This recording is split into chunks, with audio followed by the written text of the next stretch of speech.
time. Sasa leo nimekuja na buku challenge. Ukipata swali langu, hii zawadi yako. Inaitwa buku challenge. Oa, inakwaje? Poa. Kama kawaida. Leo nimekuja na buku challenge, unajua? Sasa buku challenge nataka uniambie kocha wa Yanga anaitwa nani? Na mipira vinavyo. Unaona kwenye tu hapa mipira ni mikongo tofauti kwanza. Wewe na mipira tofauti kwanza.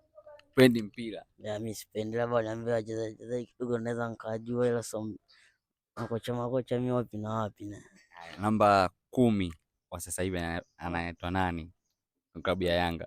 Kwa vitu achana nao mambo mipira tu. Tunasema wachezaji. Wachezaji wenyewe mimi wachache sana, afu mimi sijaangalia wala nini, mimi mipira yenyewe sifuatilii kwa sasa hivi. Au sio? Baridi. Wetisha.